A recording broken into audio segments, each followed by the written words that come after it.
అంత బలవంతుడు, అంత మూర్ఖుడు, వాడితో ఎవరు కూడా సరిపోలేరు అని అదంతా కూడా చెప్పాడు. ఇంకా రాముడు కూడా తన చరిత్ర అంతా, తన కష్టాలని కూడా చెప్పాడు. చెప్పిన తర్వాత ఇద్దరు కూడా అగ్ని సాక్షిగా ప్రమాణకం చేసుకున్నారు.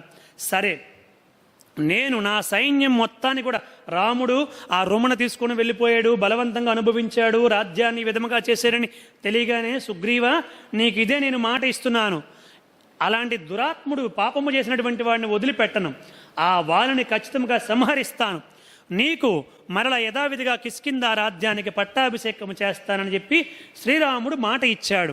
వెంటనే సుగ్రీవుడు, రామచంద్ర నువ్వు అదే గనుక చేస్తే నా సమస్త వానర యోధులందరినీ కూడా పంపించి సీతమ్మ ఎక్కడ ఉన్నా ఆమె జాడ తీసుకుని వచ్చి నీకు ఖచ్చితంగా తెలియపరుస్తానని చెప్పి సుగ్రీవుడు కూడా శపథము చేశాడు.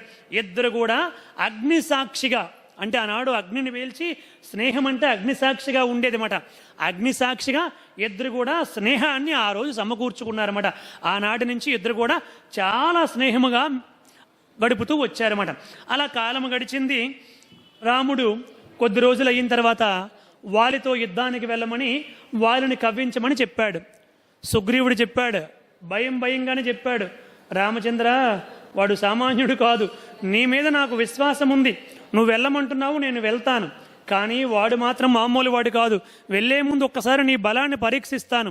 నా అన్న వాలి ఈ 7 మద్దు చెట్లు ఉన్నాయే, ఈ 7 మద్దు చెట్లని పట్టుకుని ఒకేసారి ఊపి దానికి ఒక్క ఆకు కూడా లేకుండా కిందకి రాల్చేసేవాడు, అంత బలవంతుడు వాడు, ఒక మద్దు చెట్టుని అవలేలుగా వాడు విరిచేసేవాడు అని చెప్పంటే రాముడు చూశాడు, ఓహో నీకు అనుమానముగా ఉందా, నేను వాలిని చంపగలనా చంపలేనని చెప్పి ఒక బాణాన్ని తీసి రాముడు రివ్వుడు వదిలిపెట్టాడండి.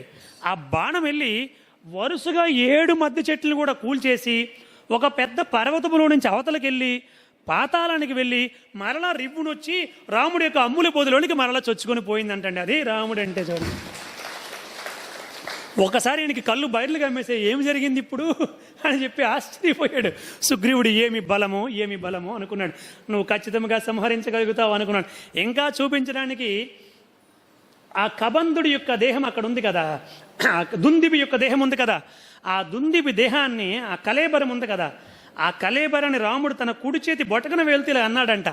10 యోజనముల దూరం వెళ్ళి పడిందంట. అది బొటకన వేలుతో ఎత్తితే. అమ్మ రామచంద్ర నిన్ను అనుమానించకూడదు నాయన, నువ్వు ఖచ్చితంగా వారిని సంహరిస్తావు, నేను యుద్ధానికి వెళ్తున్నాను అన్నాడు. అంతే, వెంటనే కిష్కింధ రాజ్యంలోనికి వెళ్ళాడు. ఒరే వాలి రారా యుద్ధానికి అని చెప్పి కవ్వించాడు. వాలికి ఈ మాటలు వినిపించి, ఈడేమిటి నా పేరు చెబితేనే పారిపోతాడు, ఈడేమిటి యుద్ధానికి కవ్విస్తున్నాడు అని చెప్పి వెంటనే యుద్ధానికి బయలుదేరాడనమాట. భార్య తార, వాలి భార్య తార, ఆమె చెప్పింది మాట, చూడండి మీరు ఇంత బలవంతుడని తెలిసినప్పటికీ కూడా వాడొచ్చి మిమ్మల్ని కవ్విస్తున్నాడు అని చెప్పంటే వెనకాతలు ఏదో బలం ఉండి ఉంటుంది, మీరు వెళ్ళొద్దని చెప్పింది, వెనకాతలు ఏ బలం ఉంటే నన్నేమి చేస్తుంది, వాడిని వదిలిపెట్టనని చెప్పి వెంటనే వచ్చాడండి.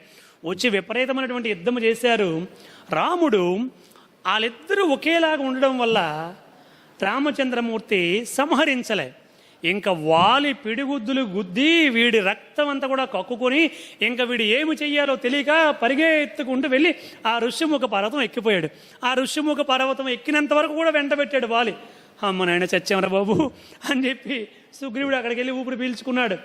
రాముడు వచ్చాడు, నాయన రామచంద్ర ఎందుకునైనా నాకు శపథం చేసేవాడితో తాపులు కాయించడానికా, నా వల్ల కాదు నాయన అన్నాడు.